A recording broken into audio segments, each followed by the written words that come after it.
Hi, this is Jim Heath, aka the Reverend Horton Heat, and you're blowing it up on Capital Chaos TV.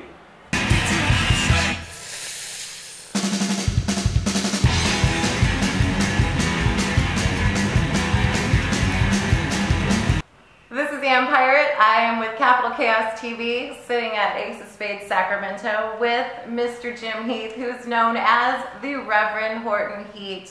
Very, very excited and honored to be sitting with this man who is known and legendary for the music and the impact that he's made in the industry. So first, let me ask you, how are you feeling today, and how are you feeling to be back in Sacramento? Well, I feel better today, but I was really sick yesterday. I heard that. The gig was really hard, but I feel better today, so I'm sure it'll be okay. Good, good. Because let me tell you, I know a lot of myself and my friends personally are really, really excited to see you tonight. Well, great. Well, then it's just going to be a fun show. We're glad to be back here. So. It is. It's going to be a fun show. So I know we're playing with Deke, we're playing with Necromantics, and then also with my friends, the Infamous Swanks. So okay, it's going to be a fun show. It's going to be fun. Good. So what I wanted to talk about today is the new album. This is your 11th. It was released January 21st. I know that you're on Victory Records. You reached 111th on Billboards. And there was something that you said on the beginning of the album that just really, really stood out to me. And so I just want to quote, and it says, "What's more important than discussing the recording is discussing the songs." And so if it's all right with you, I'd like to just go ahead and just discuss some of the songs specifically. Okay, that'd be great. Okay, awesome. So let's talk about Teach Me How to Eat. It's clearly not about food. Yeah, well, right. Well, what happened is actually the guy that named me Reverend Horton Heat, he was this club owner guy that would get on these tangents, and he was going through this macrobiotic food tangent. I don't know if it's micro or macro. Anyway, it was something. Then he was going around and telling everybody, you know, hey, let me teach you how to eat. And so he did it to me, you know, and it came up to me one day and said, Jim, let me teach you how to eat. To be more healthy? Well, I kind of thought it was funny because I thought, well, if I didn't know how to eat already, I'd be dead. But, right? Right. So I think you're looking pretty damn good. But anyway, 25 years later, it's a song about sex. I would think so. So I really appreciate the women that you have in this video. They are extremely hot. I think I found my next future girlfriend. Where did you find those girls? Okay. Well, that was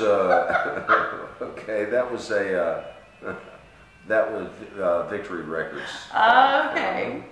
And I guess they're basically a lot of burlesque dancers that are based in the Chicago area. Gotcha. Okay, well I guess we're making a trip to Chicago then, Capital Chaos. All right, so Smell of Gasoline.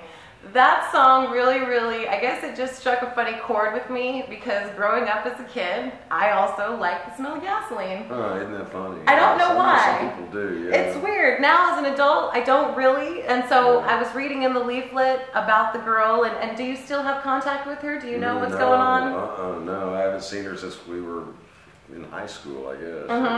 So I wonder, do you think maybe it definitely wasn't about the smell, that maybe it was, I don't know, something else? I don't know why. Yeah, that's why I think she might have told me that, but you know, I was so young and dumb that I wouldn't have known it back then. So 1 2 years later, going, I wonder if she's trying to tell me that she liked me, you know? Like that was a weird thing. Maybe no, I don't think she was. I don't know if she was, but I guess what the song is about is she could have totally been telling me that she liked me by telling me that, and I was too young and dumb to know, you know. So yes, when we are young, we're like, it's like, oh yeah. Okay. When you're a boy, you know, you hit girls and you like them, and that's what we do. And now we're older, we really, really know when people like us. Right. Yes, right. and you're married. We figured out. Yeah. Oh yeah. Yes. Yeah. Yes.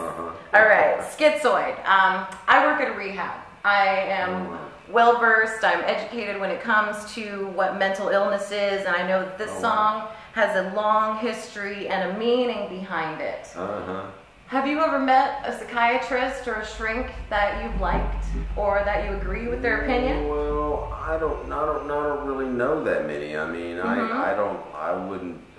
No, I don't. You know, I don't really know that much about it. But that song is a little bit about, you know, how I think our society is overdiagnosing people. Yes. So where, you know, a little boy who just might be excitable and aggressive, and they'll say, oh, he's psychotic, or he needs to be on some drug and whatever, and then so now we have a whole culture of kids that are on these Ritalin and Adderall, and that stuff is really dangerous, and I think it's wrong, and I think that it could be a signal of the downfall of Western civilization. I know, I completely hate to laugh agree. about that. No, I agree. No, I hate to say that it's a way for healthcare to make money. I think sometimes we tend to instantly judge what we don't understand, and it's easier for us to put it in a box and write a script than to actually, I don't know, maybe think of alternatives like exercise, or to maybe try to get to the root of why is someone behaving that way. Sure. Instead, let's just take a little instant pill and make you happy.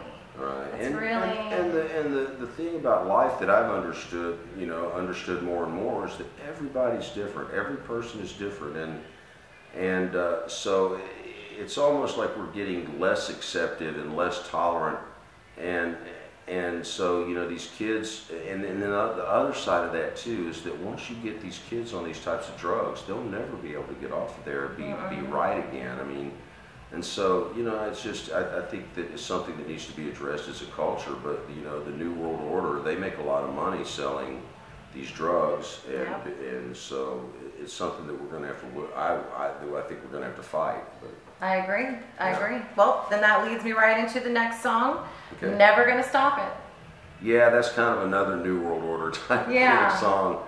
Yeah, because I'm kind of a somewhat or a lot libertarian, so and my thing has been for a long time, just about my whole life, about authoritarianism and government rules and regulations and authoritarianism and stuff like that. And so we live in a world where I think things are very backwards, and that people don't understand that this whole New World Order thing is very real, and it's people that are.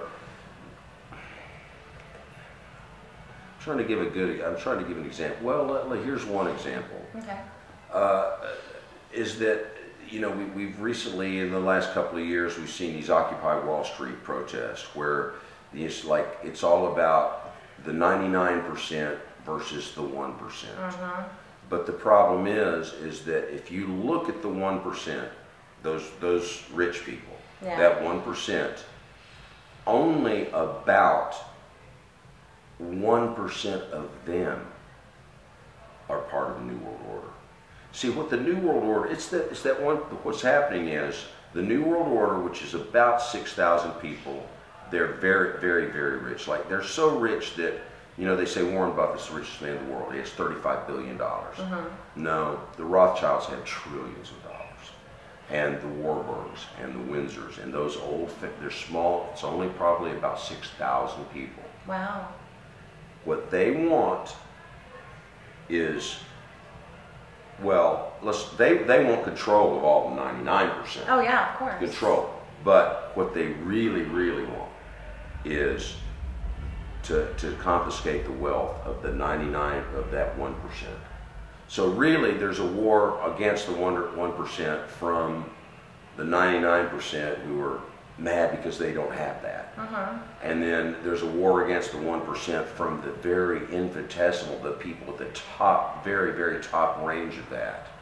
And so I know it's real, and I've seen it firsthand, and I used to wonder, and I did a lot of research and reading about it, but I used to wonder why these people that would make their fortunes off of free enterprise be so against us having free enterprise. And so it's an evil thing. And it's scary. Do you see it ever when it comes to, let's say, for example, music and freedom of speech, and the way that Facebook now watches everything that we do, and we're losing so much of our ability to have freedom. Everything is governed and censored. Do you see music ever being a part of that, where we're not going to have the freedom that you have right now, where you're able to express yourself? Well, sure. I mean, they've been trying to censor music for a long time. And so, I mean, that's been going on for a long time. I mean, the thing that really what put their tail between their legs was, you know, when Al Gore's wife tried to censor rock and roll, and just basically got her lunch eaten, which was great. but you know, yeah. So I just think that freedom is something that the New World Order doesn't want. And so there's a lot of these things about, there's a lot of people that are against corporations. But what they don't understand is the corporations thrive because of their collusion with government. And so it's really not corporations as much as it is government. Oh, yeah. So what happens is government enables giant monopolies. And so government enables the giant monopoly of, say, Monsanto. So now, if you're a farmer and you don't want to use Monsanto seeds, they'll figure out a way to take your land from you. Oh, yeah. And so, if you don't use Monsanto seeds, you lose your land. And that's the world we live in, and that is really, that's evil. That's unfair. And so, and so they want to squelch the debate. And then the other issue, getting into the GMO thing, and since I'm in California, what's perplexing to me is how hippy-dippy California would have an election to make GMO labeling, to make it mandatory, GMO labeling on all the products. But in hippy-dippy California, that motion failed. Which doesn't make sense to me. Why would you not want to know what you're eating? Well, what I think is that our elections are rigged, and so we're totally screwed. Agreed. Absolutely agreed. That had to have been rigged. But of course, Monsanto and others, Ortho and some of those Archer Daniels Midland, they spent billions to make sure that election went their way. So it could be that the voting machines weren't rigged, but then again too. So So anyway, maybe it's all about who you know, or maybe. I'm starting mad. All right, let's talk about your hat. Can you give me an example of a time your ass was handed to you, whether it be by your wife, musically, critics? Yeah. When has your ass ever been handed to you? Oh, I've had my ass handed to me my whole career. So, every album we ever did is always, just always kind of, died on the vine and petered out. We're out there touring for 2 years when the record company gave up on it after 2 weeks. That kind of thing. And and then it's about failure. But the thing about it is that if you keep trying, failure is what makes success possible. But like Shakespeare. But it was just, that song is basically, just kind of a funny thing about failure, and it's kind of a little bit of a funny song about how nothing works right, but it's kind of a Bill Haley and the Comets type of thing, and it seemed like the lyrics would work, but one funny thing, I'm trying to remember something, but this has been quite a while back. I mean, maybe 10 or 12 years ago, but we released a new album, and I live in Dallas, and we have this newspaper there called the Dallas Observer, and we were headlining a big festival called Bumper Shoot in Seattle. And so it was a key arena. There were 10,000 kids waiting to see us, and they were clamoring. Reverend Horton Heat, 10,000 people. It's a major concert. Oh, yeah. And my wife calls me on the phone, and she goes, "Have you heard about what the Dallas Observer just said about your new album?" Oh. And I said, "No, I hadn't." And basically the article was all about how my career's been over for years, and that nobody cares about Reverend Horton Heat anymore, so why even do a new album? It just doesn't make sense, because nobody blah blah blah. And it's quite funny that I had to stop her from reading me the article because I had to go on stage and play in front of 10,000 people. Yes. So and that's another thing too. That's we're getting into media now, because media has a tendency to shape everybody's opinions, and they shape them wrong, and that's really bad about the world of rock and roll, because there's so many rumors and things and people, so your average doofus, will read in Cream magazine, or I don't even know if that's around anymore. You can say it, and it is one. Yeah. Or they'll read some silly thing in Spin magazine about how, they've never been the same since blah blah blah, and then there's something, they've never been the same since their first album ruled. But and that's all no, it's just like, God, man, that's a really hard thing about rock and roll. Well, let me just tell you, sir, in my research and in this recent album, and I'm not going to go back to the old stuff, because as I said, I'm a fan and I've been listening to your music for many, many years, and I personally am biased. I did not find one negative criticism of this album. I didn't. Wow, that's cool. Well, good. Well, that's every very nice. person said that there was the surf element, there was the rockabilly element, there was the fun element. Well, that's a real first. That's really great. That's everybody really awesome. Really had very positive things to say, and we're really happy to have it. Well, it's early on. Maybe they'll find something, I know. All right, so besides the album and besides being in Sacramento and touring, what do you have planned for 2014? Well, this year we got some kind of kooky stuff going on that I can't really talk about right now, or I'll jinx it.